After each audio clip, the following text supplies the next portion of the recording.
I want to welcome you all to Carnegie. My name is David Burwell. I'm with the Energy and Climate Program here at Carnegie. I'll start off with a little advertisement. Carnegie's Energy and Climate Program is about 3.5 years old. It's focused traditionally on climate, China and the United States, but it's in an expansion mode now. We've added a focus on Russia. Adnan Vattenserver in the back is our Russian guy, and Europe as well. We're hopefully going to expand to that area. And most importantly, well, not most importantly, but for me it is, we want to have a focus on domestic energy and climate issues as well. And in that regard, the focus of each of these centers is slightly different, but the one domestically is going to focus on transportation carbon and specifically carbon pricing, transportation carbon pricing. So obviously that's the reason for this event and a discussion of the Kerry-Lieberman bill, because it is one of the proposals on the table for pricing transportation carbon. I will introduce our panelists in a minute. You have their bios right here. Just a little bit of background. Obviously, pricing carbon is a central way of managing carbon consumption.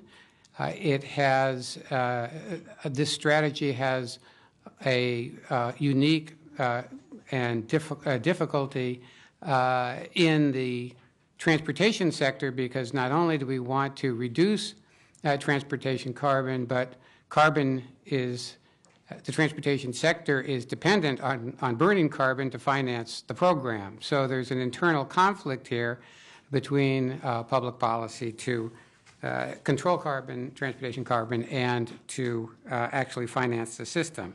So the panelists today will talk about that. The process, I think we'll have each of the panelists speak for about 10 to 13 minutes.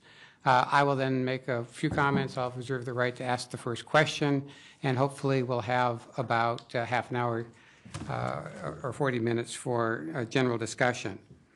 So my panelists today, we have an excellent team, and I'm very pleased to have them with us here at Carnegie. First, we're having Vicky Arroyo, who is the director of the Georgetown, the Climate Center at Georgetown Law Center.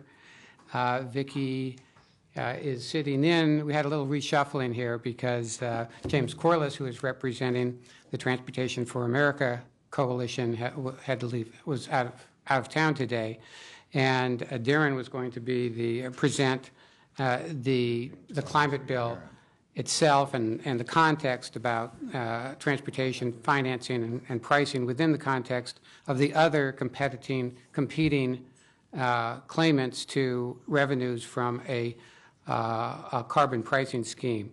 So with James gone, we're putting Darren on to represent Transportation for America. Vicky is going to present the climate bill itself. Vicky has a long history of being involved in domestic climate and energy policies with the Pew Center for Climate Change before being at Georgetown. She also worked at EPA. So thank Vicky for coming. Second, this is kind of a pro-con kind of discussion, or hopefully it'll be a friendly one. We are actually the Carnegie International Policy for Peace, so we'll have a tranquil discussion, I'm sure. The presentation in support of the particular scheme laid out in Kerry-Lieberman, Darren Lovas from NRDC will give that. Darren is the Director of Transportation Policy at NRDC, has a long history in transportation and energy policy, and he is also on the executive committee of the Transportation for America Coalition. John Horsley is an old friend for a long period. I'm going to green him up a little bit. Everybody thinks of him as the gray infrastructure guy who just wants to build all the roads and all the bridges and stuff. But John is a fellow Peace Corps alumni with me, and in the Clinton administration as under Deputy Secretary? Associate Deputy Secretary. Yeah, one of those things. Associate Deputy Secretary for Intermodal Transportation. He and I worked closely with Janet on the Millennium Trails program, and John was a big trail rider, and we had lots of events and opportunities to ride bikes together on trails, so he's not just all about cars. So that's our team, and I think the format is that they will talk, and then we will have questions. I will make the first question. So why don't we start with Vicki, who will present the context in which carbon pricing and transportation carbon pricing operates within the Kerry-Lieberman bill. Thanks, David. It's really an honor to be here, and I'll warn all of you in the audience that I actually called David. So you might have this experience yourself. That's why I'm telling you this. I called David 2 days ago for advice about something, and that's when he asked me to do this. So you might want to think twice before calling him and asking for advice. But no, I appreciate it, and I would certainly do anything he asks if I can. Just a few quick words about the Georgetown Climate Center for those of you who aren't familiar with us, because we've only been around a little bit over a year. We work to inform the federal dialogue on a variety of issues based largely on the state experience. We work very closely with the states. We're located in the Hall of States as well as at Georgetown Law Center. And then we also inform the states about how some of the federal policy developments will affect them. We work on climate, energy, and transport legislation, on regulation under the Clean Air Act, which is now, as you know, moving forward, on transportation as an important sector, and on adaptation. We also work with a governor's coalition on climate and energy policy and convene other dialogues as well. One of the things that I'm going to use to brief you today is an analysis that the full analysis is actually up on our website at www.georgetownclimate.org. Every time a climate bill comes out, we endeavor to get through it as quickly as possible and to summarize the state-relevant provisions of the climate bill. And so this is a bit different from some analyses you see around town that might be broader in their scope. We really try to zero in on the implications for the states. But that, of course, does, in this case, include the transportation planning provisions and other provisions that we'll be talking about today. My focus more recently has been on other concerns about state preemption of cap-and-trade programs and the Clean Air Act language and all of that.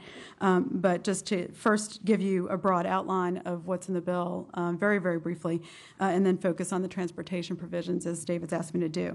It begins, oddly enough, with a nuclear title. That hasn't happened before, to my knowledge, having seen all the iterations since the original McCain-Lieberman. So that was a bit of a surprise that the 900-and-something page bill started right there with, nukes. The second section is about oil drilling, and it got modified right before it came out because, as you recall, that's when the disaster in the Gulf started. And so it was slightly modified. I think probably now it would be even more modified to include more of an opportunity for states to step in and decline offshore oil drilling if it might affect them based on an impacts assessment. And it also has provisions for revenue sharing with the states, with the coastal states, which had been negotiated before. There are many provisions that involve coal burning and capture and storage of the emissions from that, renewable and efficiency investments. And there is, contrary to maybe what you have heard in the press when people try to avoid the terms cap and trade, there is still very much alive and well a cap and trade over stationary sources, starting with electric generating units in 2012, phasing in natural gas and industrial sources manufacturers over time. So in addition to transport, which we're focusing on today, there are clearly many players, many constituencies that are vying for allocation under this bill and concerned about how they're regulated under this bill. For transport, the bill does, again, maybe contrary to what you've heard, it does put a price on refined fuels. I think people have really tried to sort of capture the political moment and not be labeled in ways that they didn't find expedient. So, cap and trade and tax or price on carbon, or including the fuels, transport fuels, has not always been transparent, but indeed they are in the bill. It also requires the development of a national transportation plan of planning goals for greenhouse gas emission reductions at the national level. It directs EPA to set standards for certain categories of mobile sources, and you see, obviously, the Obama administration moving forward with that in coordination with California. That is encouraged, again, post-2016, but California's ability to set its own car standards still survived some challenges, if you will. So far, the California car standard can still be more aggressive than the federal car, but the bill does urge cooperation with the auto companies and the feds post the current agreement, so post-2016. It invests in clean transportation infrastructure, including electric vehicle charging, fueling. And it directs the transportation plans of the states to consider things like oil reliance and the environmental impacts, greenhouse gas impacts, including land use patterns. It directs states and metropolitan planning organizations and similar entities to address transportation-related greenhouse gases by including emission reduction targets and strategies to meet those targets, so they have to do greenhouse gas targets and plans. It provides allowance revenue from the program for states and MPOs with approved greenhouse gas emission reduction programs. And those must be approved by DOT and EPA, who together are also directed in the bill to develop models and best practices to do all this, to measure and monitor and to quantify this. So in order for the states and the MPOs to qualify for the allowance funding, they have to meet the requirements that DOT and EPA together set. There is up to $2.5 billion in the bill that goes to the Highway Trust Fund for purposes consistent with the transportation efficiency planning provisions and other relevant provisions of the bill. As I said before, there are many claims to the revenues that are generated from a bill like this, and many, as we see with what happened with the allocation, wanting and sometimes obtaining a free allocation of allowances. So, for example, the electric generating sector got very generous allowances. They argue for the benefit of their customers through their load-serving entities, if you will, so the customers will sort of be able to transition more easily to seeing the price signal. One idea that's been getting more traction in recent years has been the idea of giving some back just directly to the public through a dividend. You know probably that Senators Cantwell and Collins have a bill to this effect. That idea is gaining traction, and you can see more of that trend now coming through in this bill. You see also the concerns about the deficit coming through with a deficit reduction amount that goes back to the kids. So the idea, as some of the politicians involved with the bill have said, is either we'll give it to you back in the form of some kind of rebate or to your children through deficit reduction. So these are some of the sort of theatrics around how to spend the money and the story that's being told about why it's important to spend it in certain ways. Within the transport sector, an average of about 7.3% allowances are being given, with a total of about $6.25 billion a year. Some say more, including the tax credits for the advanced vehicles, that it would be closer to $8 billion. So that's what comes back to the transport sector. And the breakdown there, as I mentioned earlier, is about $2.5 billion to the Highway Trust Fund, up to $1.875 billion to the discretionary Tiger Grant program, which, as you probably know, was created under the stimulus program and does include criteria for sustainability. Another $1.875 billion for a new competitive grant program to fund state and local projects that reduce greenhouse gas emissions, and includes a set-aside to fund regional planning. There aren't official modeling results yet of exactly what the carbon price is likely to be under this bill and how much money it will generate. People are throwing around the number of about $20 billion from the transportation component, and of course that is the major component that's funding it. And so, you can compare that number with the roughly $6 to $8 billion that's going to this sector, which is responsible for 30% of the emissions. And I think that you will hear a lively discussion about whether or not that's the right amount or not enough coming back to the sector. It's certainly more than we've seen in previous bills, for the transportation planning provisions. So there are advocacy groups that are praising it. Others will say that, again, because so much of the revenue is coming from the transportation sector through this linked fee or whatever you want to call it, that more should be coming just out of fairness and out of the many, many needs in that sector. So I'll let others wade into that debate more specifically. I will point out that I'm personally concerned that there's no money for adaptation in this sector, or frankly any sector involving infrastructure or humans. I mean, it's very focused on the very limited funds for domestic adaptation, on natural resources adaptation, and that's a difference from some of the earlier bills. One thought about just, whether or not this pot is enough for transportation or how we might divvy it up. I had lived through the experience through my previous life at Pew of being part of some of the deliberations around U.S. Climate Action Partnership, which, as many of you who've been following this for the last few years know, was an influential group in forming at least the House version of the bill.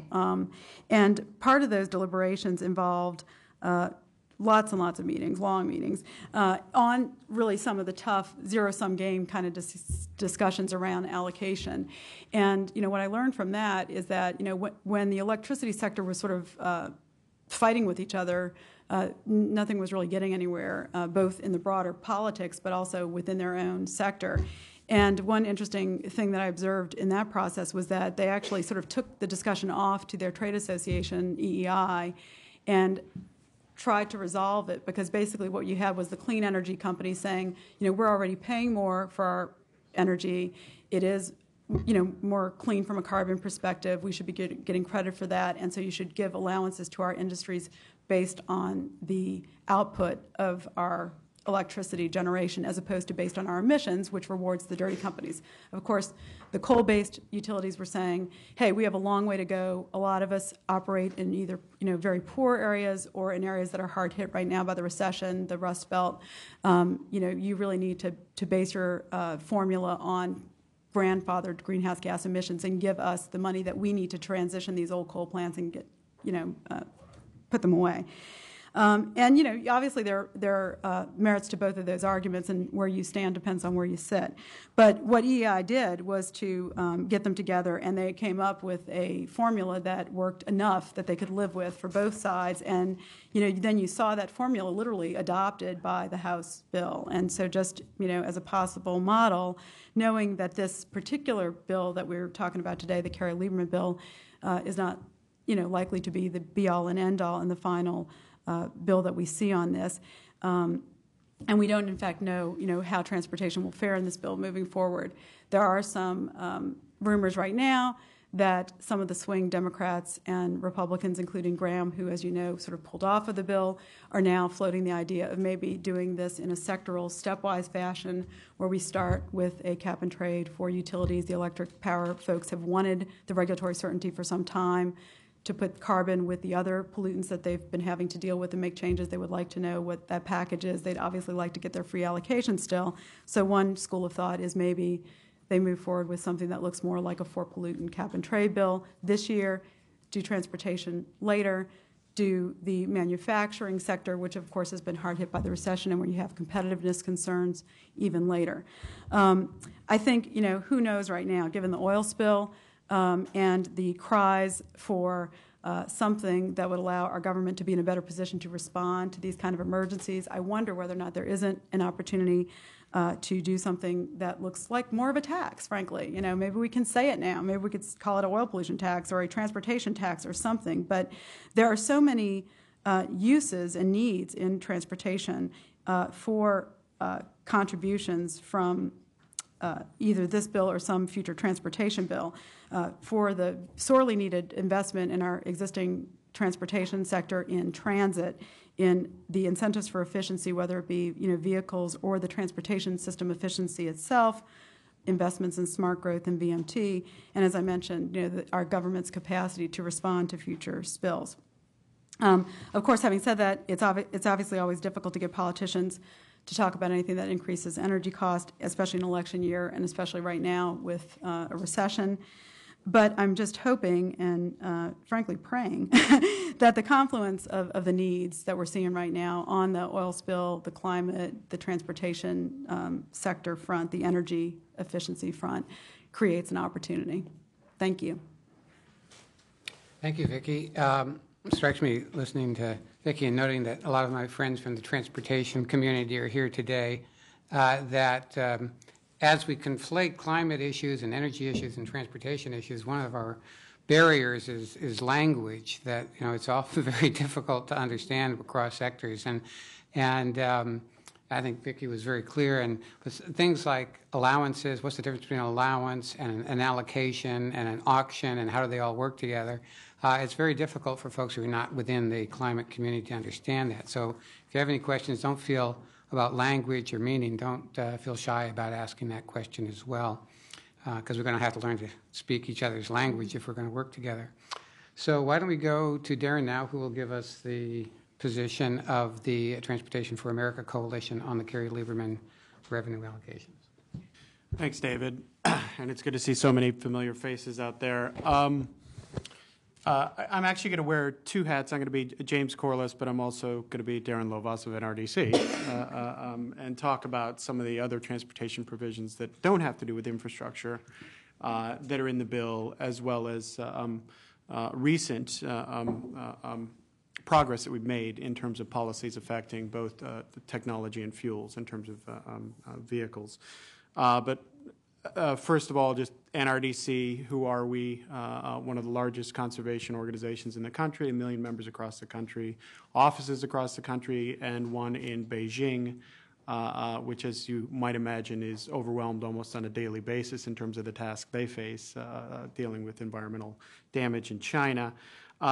Transportation for America is the largest, most diverse reform group out there pushing for a transportation reauthorization. It includes the American Public Health Association, it includes the National Association of Realtors, and the National Association of City Transportation Officials, as well as different environmental groups and community groups, et cetera. And we think it's time that we have a modern transportation system that runs efficiently, is funded wisely, and provides Americans with more options in order to ensure we can get where we need to go and use less oil while doing so, and do so in ways that are safe and allow for an array of choices. We really think it's time for a modern transportation system that's suitable for the 21st century. And not to diverge too much from the topic today, which is, of course, the Kerry-Lieberman bill, the most live proposal out there legislatively right now. But I just wanted to briefly talk about where T4A stands in terms of the reauthorization bill. We have a reform blueprint out there, the route to reform. I encourage you to take a look at it and digest what's in there and consider whether or not it makes sense. It's got 4 large components. One, to develop a national transportation vision with objectives and accountability for meeting performance targets.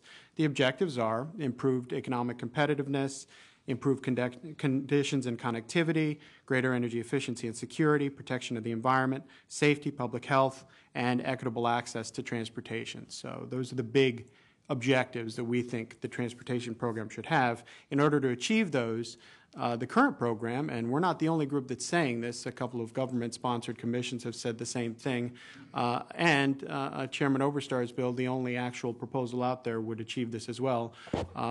The structure needs to be overhauled. Programs need to be consolidated into a set of priority programs, a geographically tiered multimodal access program, programs that are designed to complete the transportation system, so we actually have a national transportation system with a variety of options for people.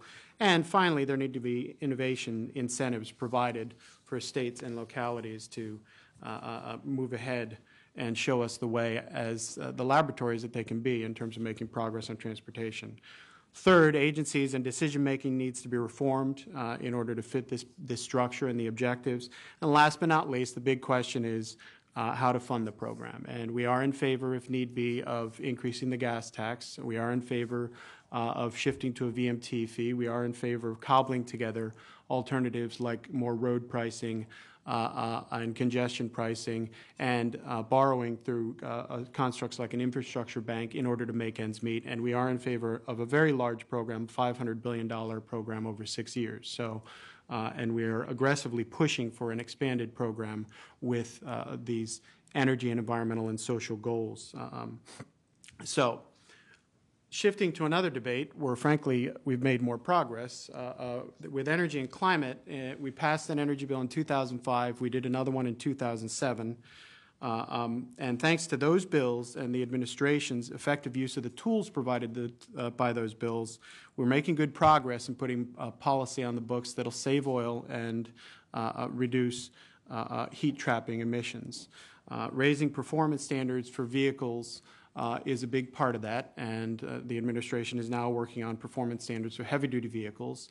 As you probably know, they've announced a national program for performance standards for light-duty vehicles, and they're working on a volumetric standard for fuels. All of that will add up to a savings of about 3.5 million barrels a day by 2030, or about 20% of projected consumption. We're making good progress when it comes to vehicle technology and fuels, and that'll save about 570 million metric tons per year of carbon dioxide emissions as well. So we're now sitting here with another big energy and climate bill, the latest iteration of which is the Kerry-Lieberman bill, which would build on this progress. And the current bill includes not just the revenue-generating mechanism that's the topic of this forum, but a set of investments that would help to save oil and reduce emissions. There's a program in there for plug-in electric vehicle deployment. Would require DOT to develop a national plan for infrastructure to support pluggable electric vehicle charging and to conduct pluggable electric vehicle pilot projects across the country in urban and rural locations. Interestingly, a coalition called the Electrification Coalition has a much more aggressive, robust plan that they released in the form of a bill co-sponsored by Senators Alexander, Dorgan, and Merkley last week, and they want 5 times as much funding as currently is in the bill in order to move forward aggressively with an electrification agenda. So there's a lot of interest in electrification of vehicles in order to reduce oil consumption and emissions. There is money in the bill to retool auto plants, grants to automakers and suppliers to re-equip factories to produce qualifying cleaner technologies. That builds on a similar provision in the 2007 energy bill. There are incentives for natural gas-powered vehicles. You might be familiar with some of these provisions. They're backed by a multi-billionaire named T. Boone Pickens, and they provide various consumer and manufacturer incentives for shifting to natural gas-powered vehicles, especially in the heavy-duty and medium-duty portion of the vehicle fleet. In addition to that, of course, the topic we're covering here is transportation efficiency and transit. The bill provides $6.25 billion per annum starting in 2012? 2013. Oh. Yes. 2012 would have been last year. So that's right. We've been debating this bill for a little more than a year. So starting in 2013, this is a lot more than what's in the House proposal, the Waxman-Markey proposal. It's a lot more than what was in the Kerry-Boxer bill, the previous iteration, last year's iteration of the climate bill. Some of that money would go to the Highway Trust Fund, so long as certain planning standards and performance standards are met for its use. Some of the money would go to Tiger Transportation grants, and some of the money would go to Clean Tea projects and planning that's part of implementing those projects, and Vicki talked about that. So that's another transportation piece to this bill. So we have this proposal on the table. It's got vehicle fuel and infrastructure components. There's interest in more robust investment provisions, especially focusing on oil savings. And the bill certainly has thanks part to the Gulf spill, has risen to the top of the administration's agenda. The president, in fact, said a couple days ago that he'll make the case for a clean energy future whenever he can, and will work with anyone from either party to get this done. And then he said, but we will get this done. The next generation will not be held hostage to energy sources from the last century. So he's clear. He wants to push for a bill and he said over the next few months. So this year is what a lot of us are hoping will be the case, that a bill could come to the president's desk. If not, we'd like something to come to the president's desk soon thereafter, so we can build on the 2005 and 2007 energy bills. And actually, the bill could use some more oil-saving provisions, including ones that deal with electrification, for example. The Gulf oil spill has really focused people, again, on the oil issue and just what a problem our oil addiction is for the country. And just to give people an idea of the scale of the challenge, which you may or may not be aware, right now, the Gulf spill, at least according to the most recent high end of the range that I've seen, is spewing 19,000 barrels per day worth of oil in the Gulf. So it's this geyser, I think the Post called it in today's paper. That seems like a lot of oil. Each barrel contains 42 gallons approximately. So that is a lot of oil, but we consume on a daily basis in this country more than 1,000 times that much oil. This is a huge challenge we face, transitioning away from this resource, and it has to do with our transportation sector. You can't get beyond that. Transportation accounts for about 70% of our oil consumption and is about 95% dependent on this resource. So for those reasons, we think that this bill is going to move forward, that the president will keep pushing it, and we hope there will be more oil savings provisions included in it and that it'll get enacted soon and actually help us to end our oil addiction in the coming decades. So, thanks. Thank you, Darren. It's interesting that not only do we face competition for revenues from outside the transportation sector, but also even within the transportation sector. And just a quick question. You said the Electrification Coalition wants 5 times as much money to get. Is that actual cash, or is that tax preferences or tax credits? It's a combination. It's 5 times as much financing. I forget exactly how it breaks down in terms of the mechanisms. I should note it's also in a shorter period of time. I mean, they have an aggressive program to electrify a greater and greater percentage of our vehicle miles traveled. And so their agenda is pretty aggressive. That's right. Okay, thanks. And finally, and last but not least, John Horsley from AASHTO will give remarks about their view on the allocation of these transportation-related revenues. Okay. Thank you, David. It's good to be here. Good to be here with Vicki and Darren. Colin, I want you to tell James I'm disappointed that as soon as he heard that I was going to be on the program, he left town. But we'll deal with that later.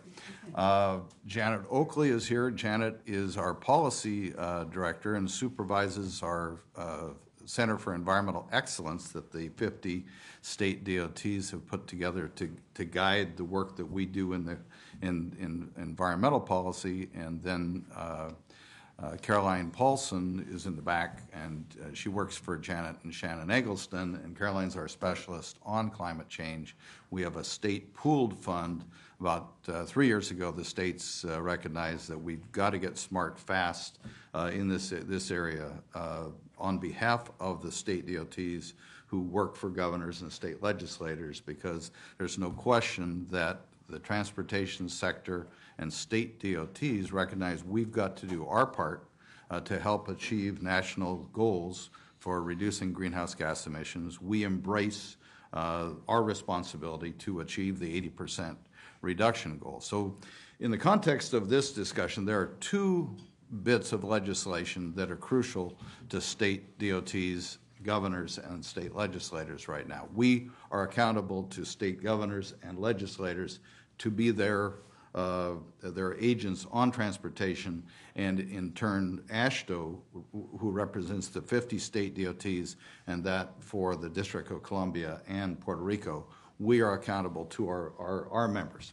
And unlike NRDC or T4America, which focuses especially on environmental policy, climate change policy, we're responsible for delivering a transportation system the entire nation depends on. So we have to see this in a much broader context. So the two bits of legislation that both of which are important to us right now are, number one, a transportation bill, a surface transportation bill that continues to fund the federal aid highway program and the federal aid transit program. And eventually, we're also going to add to that a high-speed rail program. But so that is paramount. That program expired October 1st last year. We're in the midst of an extension, and the jury's out as to how we're going to do on getting a bill passed that's going to sustain the program. But that's job one, is sustaining. About half of the capital for highways and transit in this country comes from the federal level. So it's not a minor challenge, it's a major challenge to sustain that essential component of how we provide mobility for the country. The other legislation that we'd love to see passed in the right form is climate change legislation.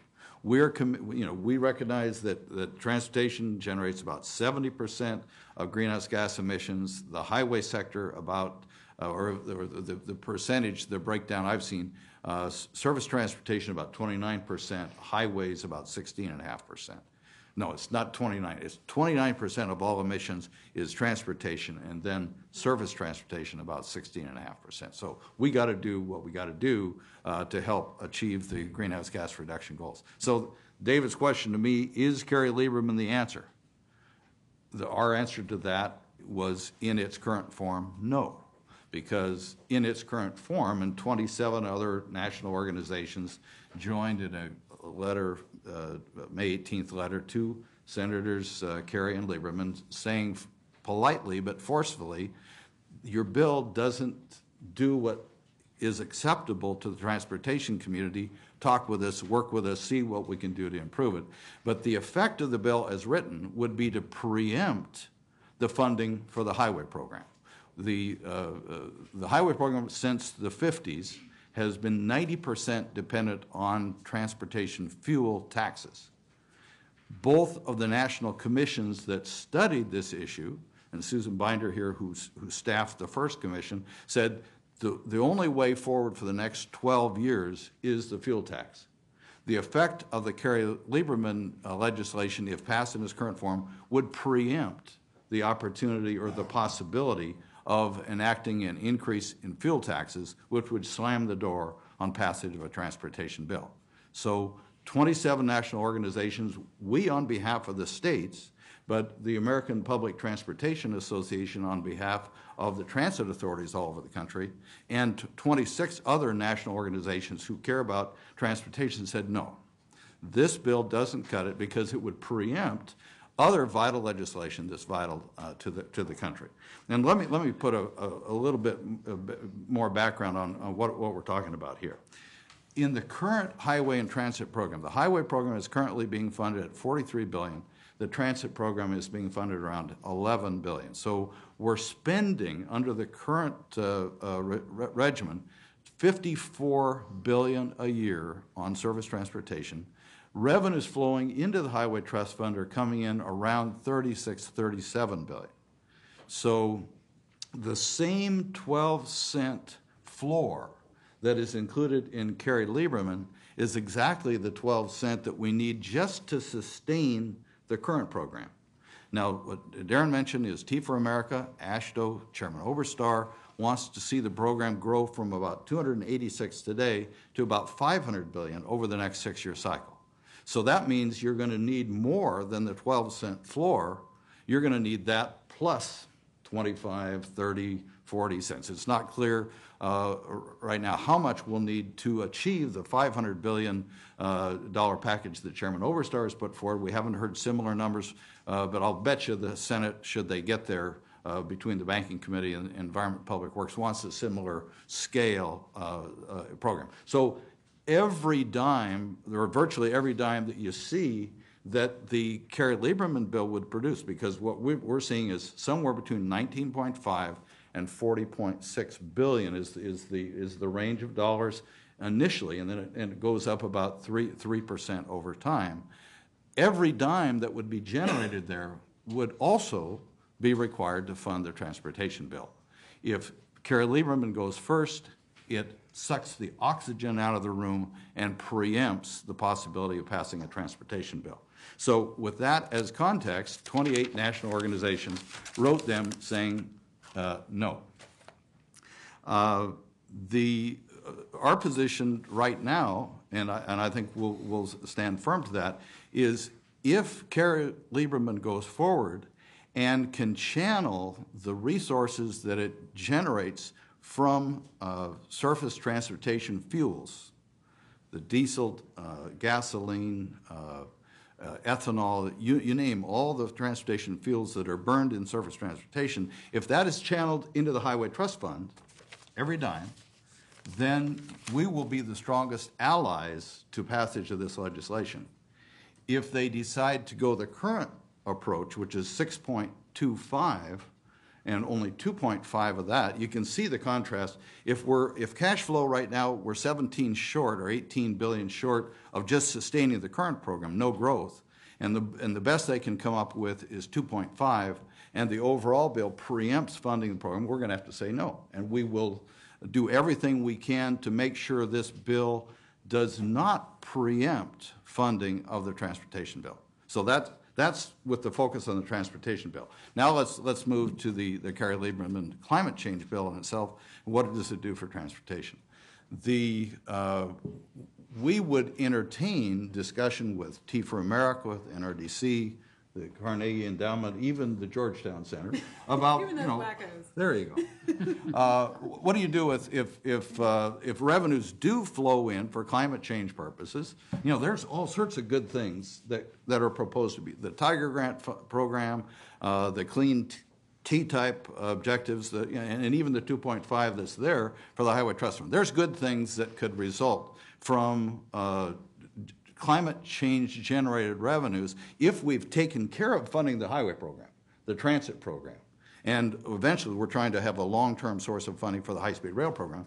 All those we've got to take care of. Then let's talk about if there's more revenue on the table, how best to spend it. Because we are committed to doing what states and cities and counties, MPOs, transit authorities all can do together to reduce greenhouse gas emissions. So let me take you through some of the things that we think are going to be part of the solution. And then the final thing I want to touch on, that Vicki raised, is there's no money on the table that we have seen for adaptation.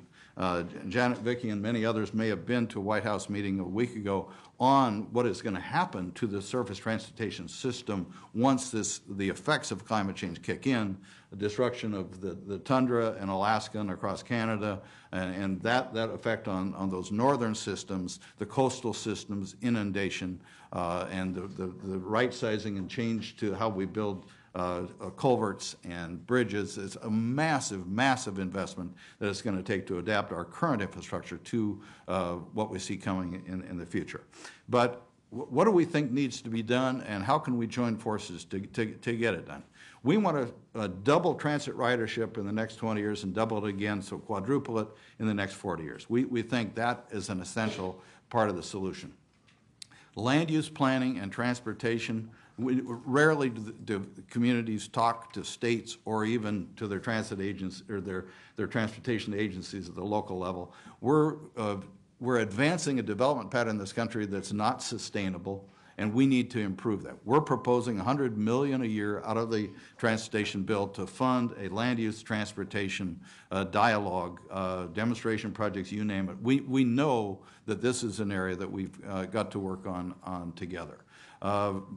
More bicycle pedestrian work. We think the enhancement program, which has been the bread and butter of Rails to Trails and other vital national organizations, we want to see that sustained. And if we can double funding for the program, we'll double funding for bike and ped improvements. We want $3 billion a year dedicated to an operational program that can reduce congestion, smooth flow through advanced technology and better transportation system management.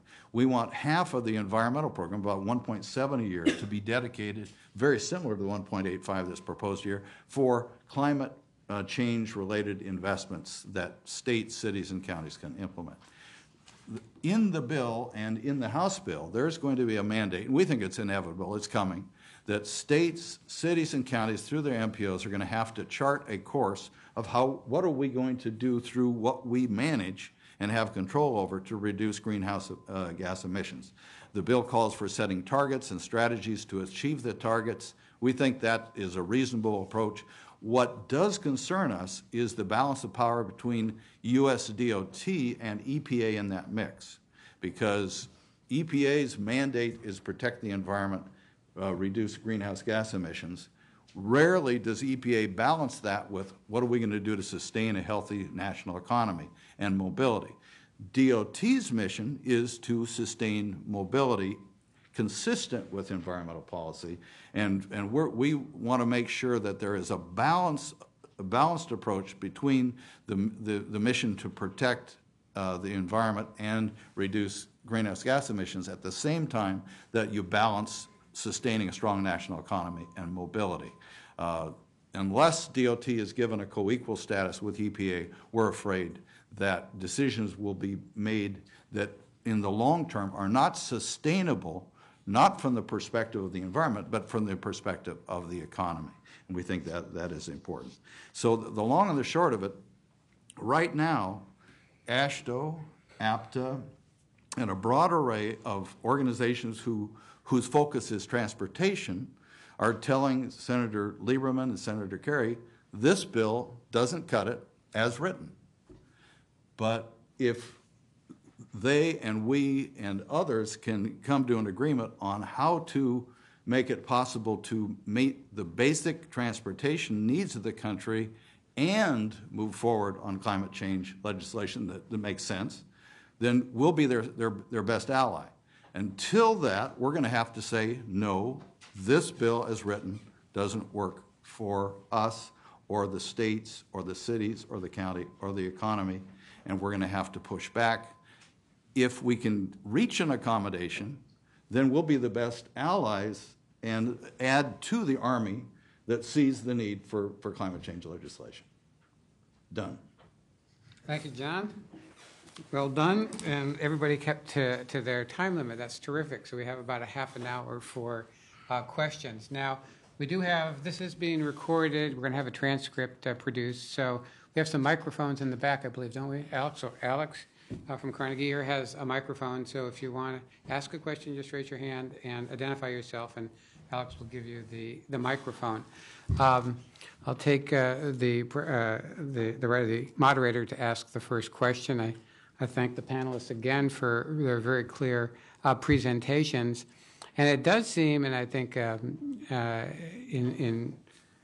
hearing the discussion back and forth between both the transportation bill and the climate bill, that what it comes down to is that we're kind of stuck here in this death grip where the reform community can cancel or stop the transportation bill if they don't get the reforms they want, and the transportation community can stop the climate bill if they don't get the revenues they want out of the climate bill. So, John, I've heard you say in the past that 80% of what T4 America wants, you're fine with, your organization is fine with. Is there a way to come to some sort of conclusion so it's a double win rather than a double loss? I was intrigued by Vicky's description of the Edison Electric Institute negotiating a deal between the various utilities and energy organizations on the climate bill side. And when they came to an agreement, they got exactly what they wanted. Once they had the agreement, they just put it into the bill. Is such a possible ecumenical arrangement possible, and which would both finance the transportation bill and provide a dream team support for the climate bill?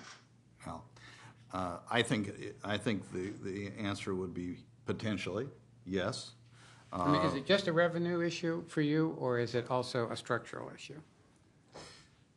It is primarily a revenue issue, but when it comes to the planning provision and the strategies contained in the bill, there's also some state concern. But I would say If we can resolve our differences over preemption of the essential revenue that's needed for the highway and transit program, then a lot of the other problems can be sufficiently negotiated. And let me just say in passing that you started your presentation, Darren, outlining this marvelous reform proposal that you and Tea for America are for. I'm proud of the fact that our states, from our meeting in Portland in 2006 and again in Hartford in 2008, came up with a very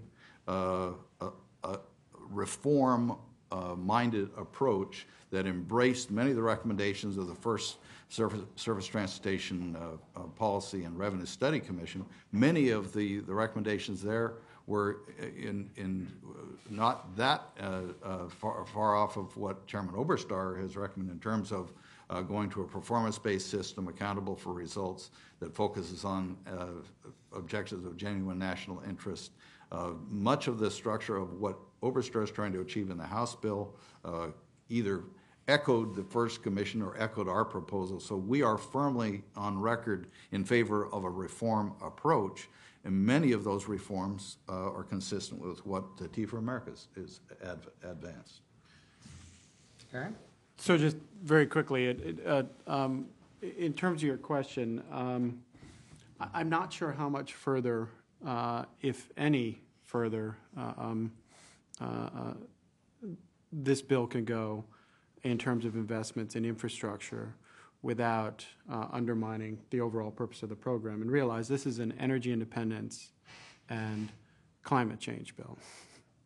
This is a huge bill aimed at creating a clean energy economy in the coming decades in the United States. It builds on equally, well, actually it's even bigger, but it builds on big bills, as I said, from '05 and '07. The transportation provisions, important to everyone in this room, including yours truly, are significant and substantial, and they are one piece in a very large structure. And consequently, there's a lot of pieces to this, and the whole thing holds together with an integrity that will allow it to achieve the emission reductions we need by 2050, will allow it to squeeze oil imports as much as we'd like to in the coming decades. And I don't think there's a lot of wiggle room in terms of changing it without undermining the energy independent and climate change goals, which I think a lot of us are agreed on need to be achieved by the nation. On a separate note, I just want to take issue with something that John said about this bill potentially taking the oxygen out of the room in terms of a gas tax increase. There is no oxygen in the room. The last time we increased the gas tax was in 1993, and it was for deficit reduction purposes. Before that, we did it in 1990, and it was for deficit reduction purposes. The last time a gas tax increase was aimed specifically at benefiting the transportation program, and it took a mighty effort, was in 1982, as I'm sure you well know. And consequently, it's been 30 years. And what that says to me is that the Policy and Revenue Commission, the Infrastructure Financing Commission, the Bipartisan Policy Center, Transportation for America, all these groups out there pushing for reform are onto something. We need a new product because we're just not making a sale with policymakers or the public about more investment in this program. And it's been decades, frankly, since we've been able to make that sale. So. Susan?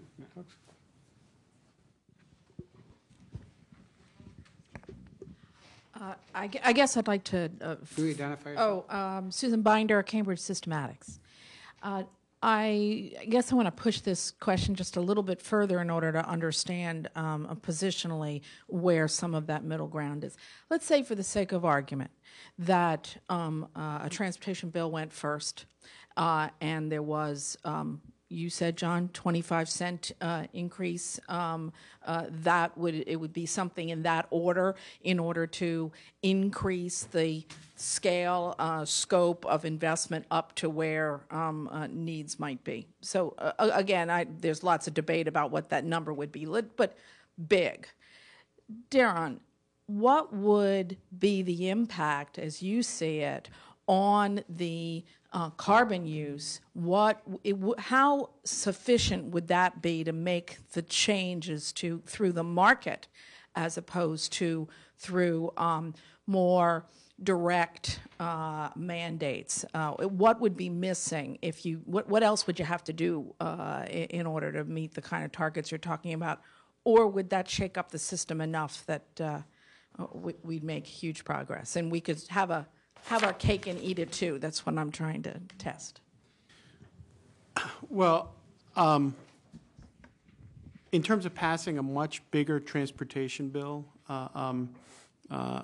because of as we all know, the vast investments that are needed out there in the system to deal with the deferred maintenance program, which I know you know about, and to deal with the mobility challenges, especially in metropolitan areas that we face, et cetera, to address things like the administration's intercity rail program. And I'm sticking with the transportation bill.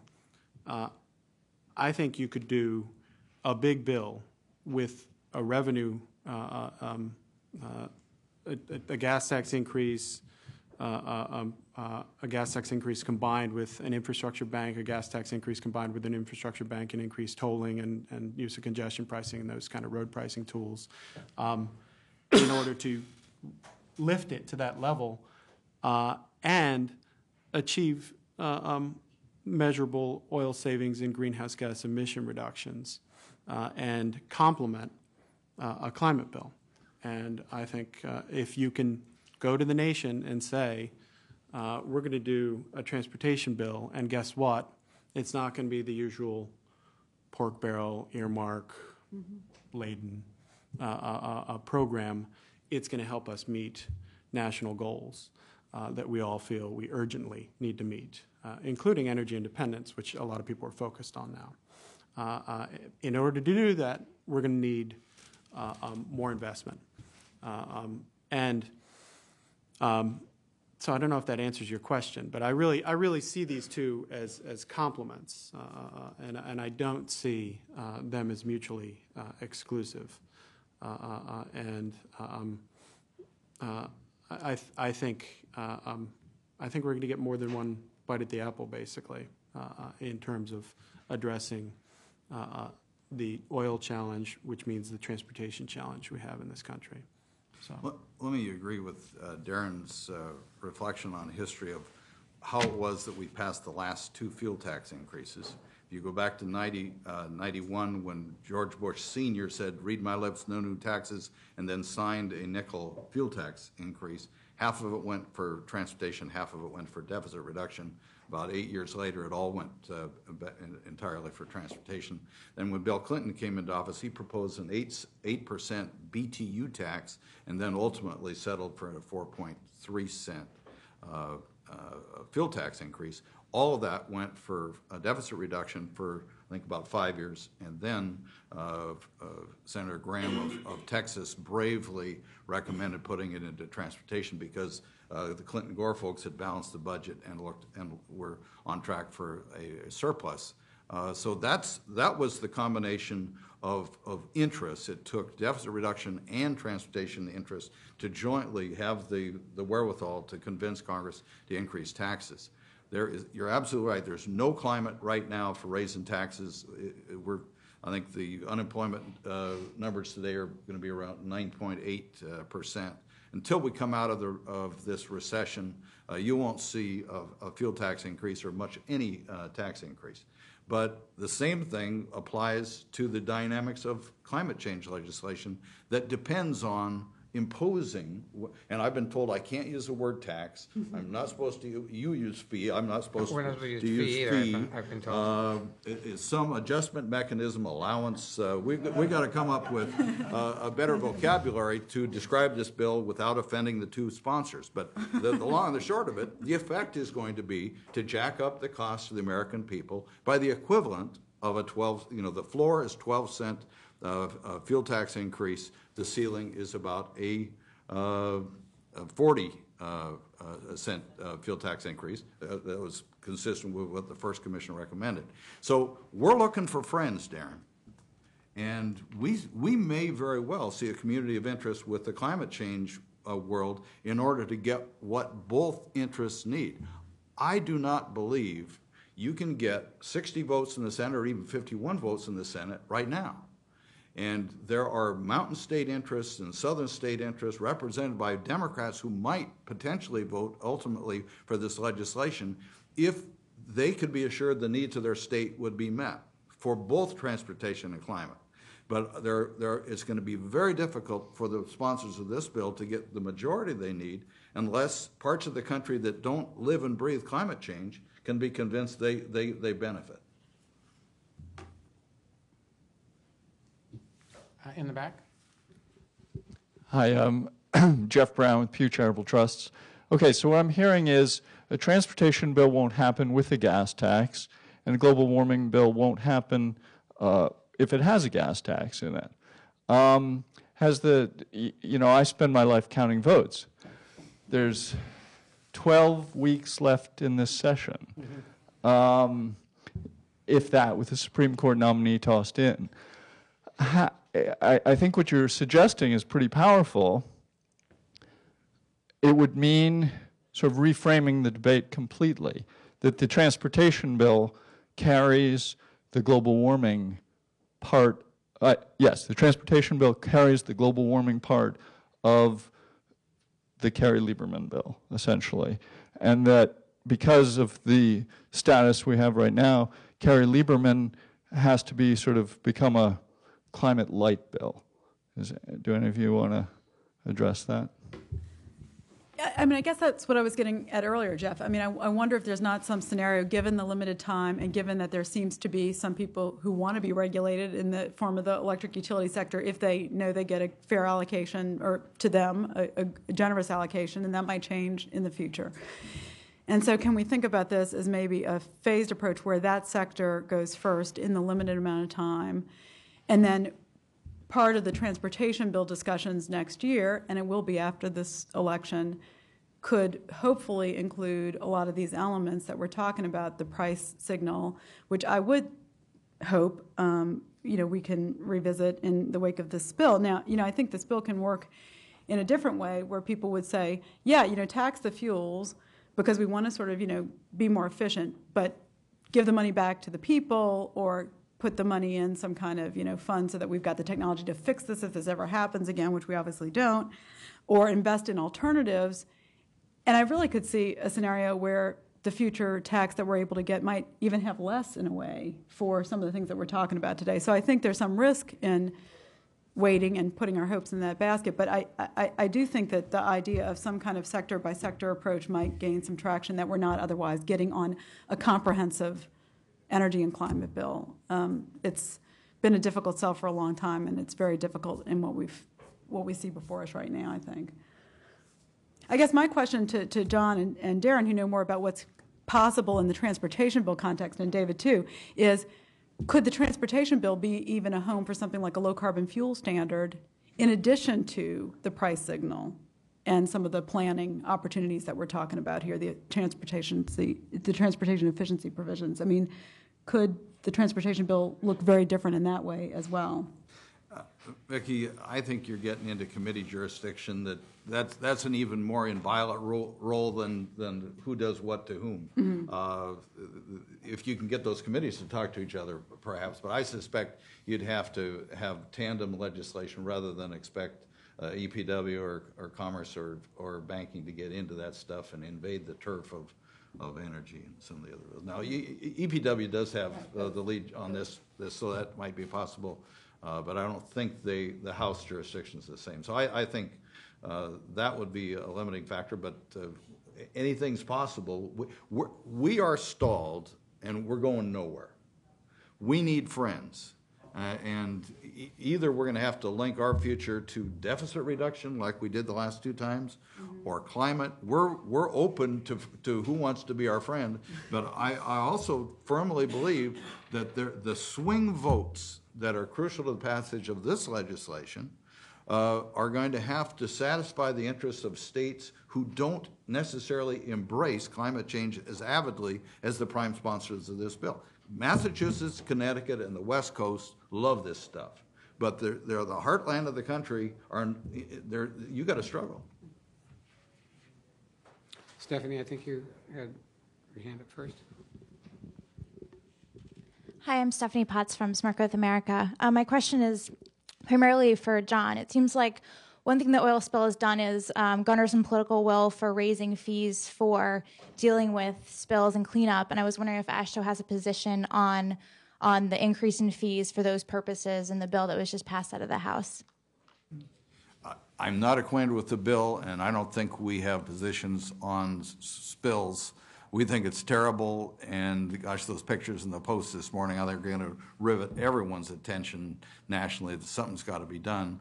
But what, again, the longer-term dynamic of climate change, what Vicki brought up and what many of our members are now aware of, you're going to see dramatic impacts on the nation's transportation system from the effects of rising temperatures and climate change. Heavier participation events, tidal inundation, permafrost, the dynamics that are facing our transportation system are going to present a massive adaptation bill, not as dramatic as seeing the brown pelican, decimated with the oil load, but eventually we're going to have to do everything we can to mitigate against that, but a lot of it's coming inevitably, and we're going to have to adjust. So it's a tandem issue, but I'm not acquainted with the House legislation. Stephanie, you're talking about the tax bill? Yeah. And how much was the increase in the oil pollution tax? I'm not super familiar with it, but I think it was like 8 cents to 35 cents. Yeah, I think it was about that. I mean, if I can rephrase the question, Per per barrel. That's per barrel. Question, John, I think if reframed is, do you view that increase or that assessment, that tax assessment, pollution tax assessment, as competitive with your ability? Because that's eventually is going to be translated into a price on the pump, right? So even though 35 cents a barrel, I think turns out to be about 1 cent or 2 cents per gallon. And do you view that as competitive? We would have to study that, but I'll tell you one thing I don't want to get in the way of is folks solving the problem facing the Gulf. And I'll bet you our members would embrace something that's essential. I suspect that what folks would just as soon do is put the bill with strong enforcement on BP. So, I mean, I'm going to have to ask my question then. Well, what about not 35 cents? What about $8 a barrel, which would translate into about 45 cents a gallon? That would generate about $32 billion a year. You could have half of that go to pollution cleanup, which is going to probably what we need for the next 20 years, $15 billion a year, if you think of Katrina as any example in terms of public funds. And the rest of it go to transportation and, National Infrastructure Bank and all these good things, and you could bond against it. But maybe a pollution tax, a very big pollution tax, which everybody would support, at the top upstream, which applies to everything. You might have 42 gallons in an oil barrel, but that's kerosene, that's asphalt, that's everything else too. I don't know how much would come in the gas tax. Is that possible? Well, some of our initial public opinion research shows that it looks like the Gulf spill is a bit of a game changer in terms of public perception about how aggressive we should be in moving away from oil. It would be useful to test whether or not that applies to an oil pollution fee or an oil freedom fee or something akin to that that would help to benefit the transportation program, and see if there's public resonance out there. Whether or not there is, one of the longer term efforts I think we all need to engage in is a rescue of the gas tax's reputation and taking the taint off of this revenue generating mechanism, which some other public opinion research we've done shows polls even worse than incumbents do right now. So, which is pretty bad. It is a badly poisoned well in terms of generating revenue for the transportation program. We have come a long way since the user fee terminology of the early 80s, and it is a problem. And it would be useful to see if the Gulf spill might have altered the context enough that people would be more receptive if you could point to a set of purposes that make sense in terms of addressing the energy independence issue that are tied to such a fee. So let me make two comments. Number one, let's talk on the first issue, because we embrace the need for climate change legislation that works and can achieve the greenhouse gas reduction goals that the President has outlined and others have as well. And it's absolutely essential that we fund on an ongoing basis a viable transit and highway federal aid program. So those are a starting point. But let me embrace one other idea that NRDC is for. I don't know what Teat for America is for, but we think it is an absolutely essential component of how we're going to get to the 80% reduction goal, and that is electrification of vehicles. Dan Sperling wrote a book, 2 billion cars, and it's coming. I was led a delegation to India last November, and we're regularly in contact with the Chinese. The amount of cars being purchased in India and China and the rest of the world is massive, and that second billion's coming fast. It's going to offset any gain we make through prudent national policy and CAFE, VMT reduction, et cetera. It's going to be swamp unless we can accelerate the introduction and massive distribution of electric fueled vehicles rather than petroleum fueled vehicles. We aren't going to get there. So we fully embrace that strategy, and we're pleased that the bill addresses some ways, and if there are senators that want to accelerate it 5 times, we're probably for that, because it's got to be part of the solution.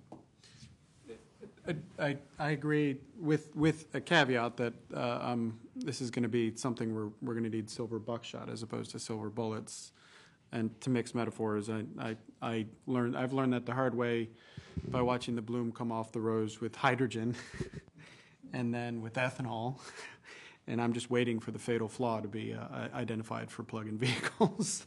So, which points to the need for an array of strategies, including better conventional technology, a set of alternative liquids, and electrification, as well as doing something about travel activity, so which is what these travel efficiency provisions are aimed at. So, Alan.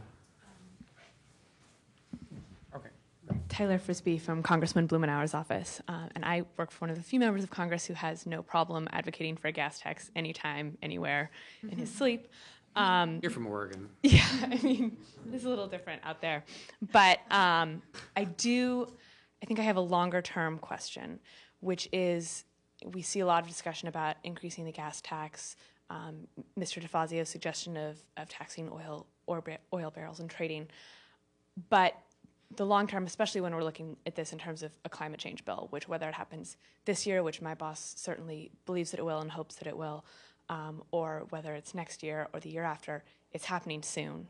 And we're going to see, hopefully, a significant decrease in the amount of oil consumption in the country. So for the long term, funding our transportation system and other parts of our emissions reduction plan through an oil tax or a gas tax isn't going to work 20 years out, maybe even 15 years out, which to me, as folks who care about transportation, infrastructure funding, and who also care about the environment and climate change issues, we need to be thinking now about how else do we fund this, because we need to start putting those funding mechanisms in place and figuring out how to message it, how to talk about it, how it's going to work, and how it changes our transportation system, because when we have some other mechanism putting in money, it is going to change the game a little bit. I would love to hear your thoughts on what that looks like, where we should be looking, and kind of your organization's general stance on those. Want to go first? do I want to go first? Good tactic. No, I'll go. Sure. And I'll put on James's hat. Bake sales. What? I'll put on James's hat briefly. Transportation for America. If you look in the Route to Reform blueprint, you'll see there's an endorsement of a gas tax increase if needed to achieve the bigger bill level. and a endorsement also of an infrastructure bank to take advantage of the ability to finance off of existing capital and new capital to be generated reliably. And there is mention of the VMT fee and a transition from a tolling of roads, so road pricing that's done in a patchwork way across the country, eventually to universal tolling, essentially, to a VMT fee of some sort. That's the one big idea I've seen out there that a lot of people are talking about is the VMT fee. And I know there was a pilot program in Oregon, very cleverly done through the gas pump, so that it didn't involve extra infrastructure for people to deal with, and therefore was very successful with the people who tried it. I think Oregon already covers all truck traffic through the state through universal tolling. So Oregon is, just like you were the first state to do the gas tax, you're looking ahead to what could be next in the coming decades. And that's key. It would take decades, and it's not a surefire. It's not a slam dunk, basically. So, which means you have to think about what else you might look at, and the only other option, I think, is to look at the general fund. And for better or for worse, that's where the program is drifting de facto, with $35 billion worth of borrowing to keep the trust fund solvent just since 2008. Money from the stimulus bill injected in as well. It's already drifting towards a greater and greater reliance on the general fund. Whether or not that's the right way to go, that is another alternative, and that's where the drift is taking it currently.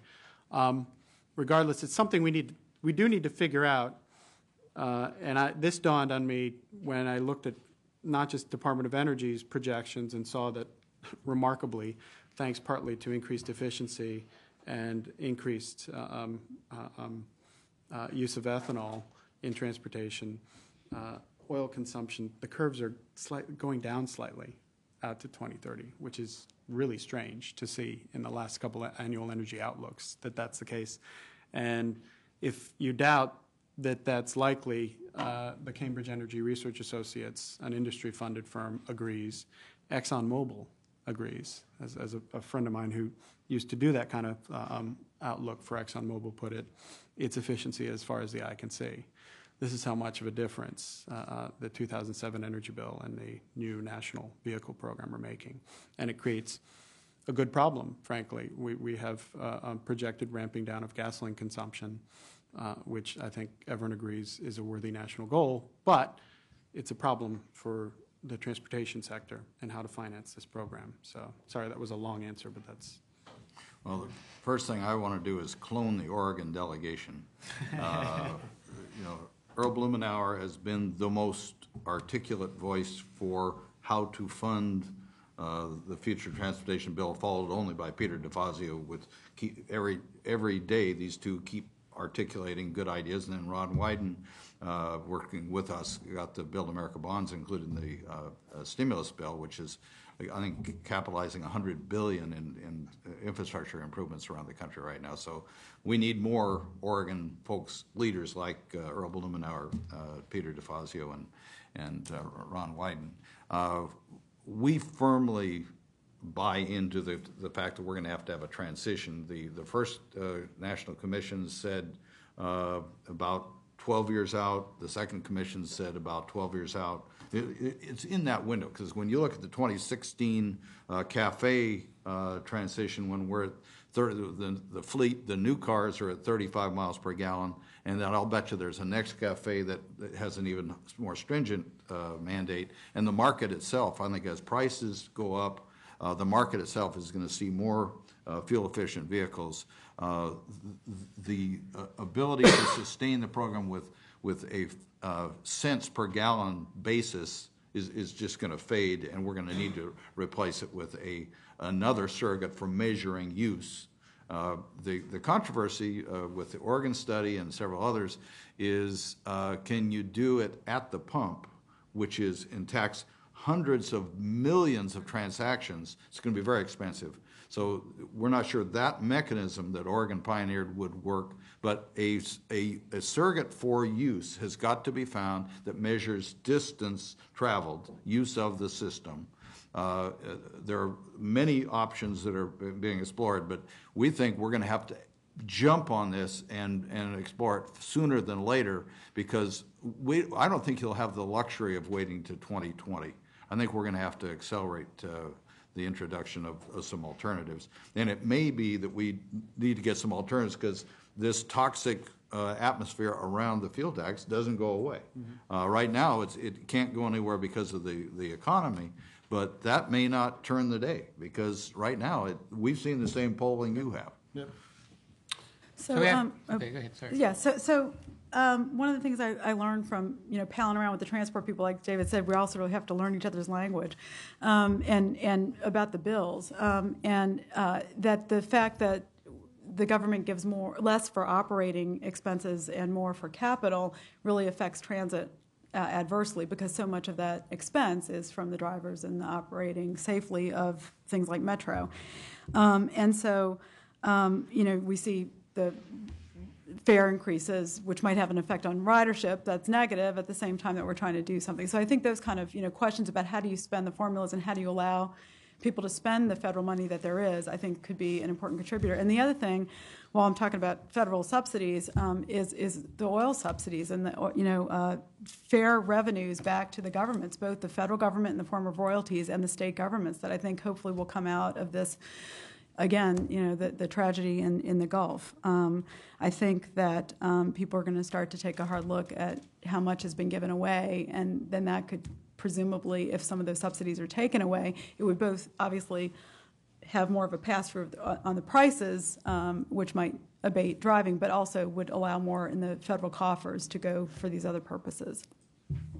Time for one more question. Alan's had his hand up since the beginning.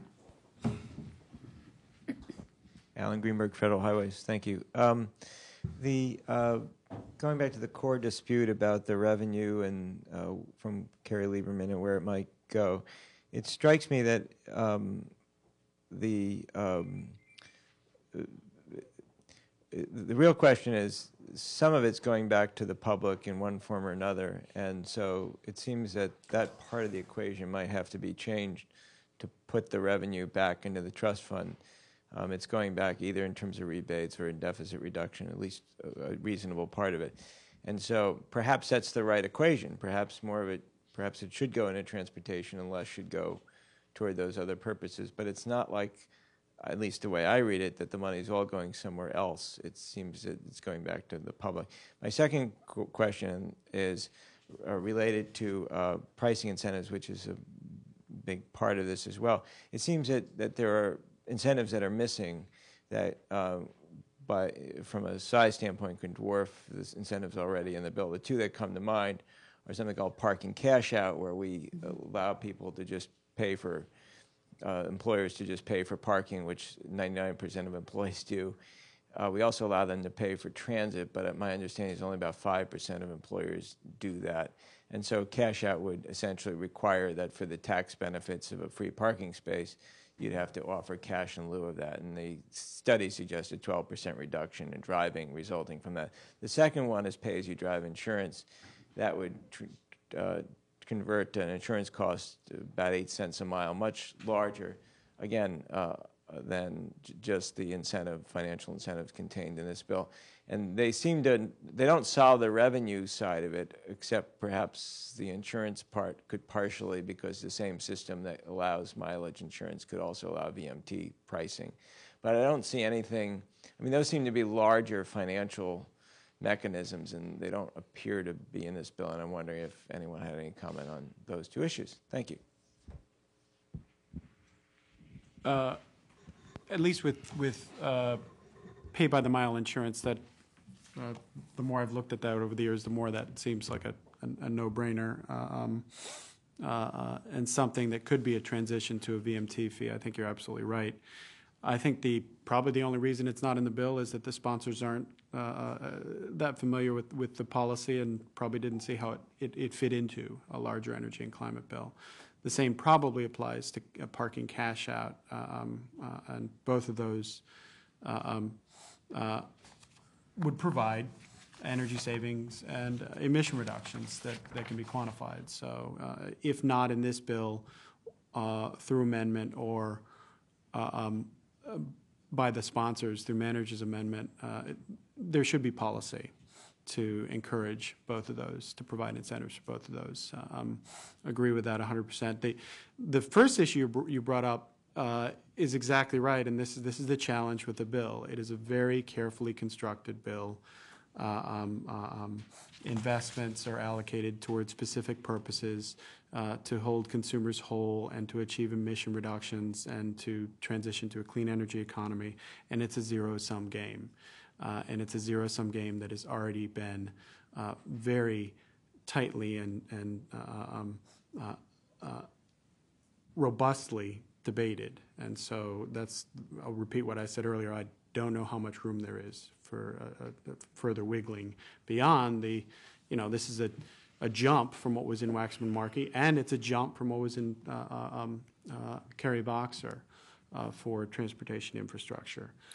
And given the zero-sum nature of the game, I'm not sure there's room for further movement if the bill is to hold together and achieve its ends, which are energy independence and addressing climate change. Let me use a terrible mixed metaphor. Transportation is being treated like a stepchild in this bill, and transportation revenues are being used as a cash cow. And if you look at the 2020 anticipated revenue, it could be as high as $57 billion generated from transportation fuels, and then the proposed rate of return to transportation is $6.2 billion, and the effect of that, as we said, would preempt funding of vital transportation services in the country. So the people who have been at the table negotiating this zero-sum game haven't included transportation. And I think what we're going to try to do is help senators from swing states understand that can't continue, and help the bill sponsors understand they can't pass a bill without the senators whose interests may not have been satisfied. So I don't think the bill as structured can pass. Whether we can help it pass it, that's still, the jury's out on that one. But right now, I don't see this bill succeeding as written because of the things we discussed. Now, getting back to your question on pricing and some of the other public policy issues, when we are called for in this bill to chart targets and strategies, I think pricing will be one of the key elements that are included in the targets and strategies.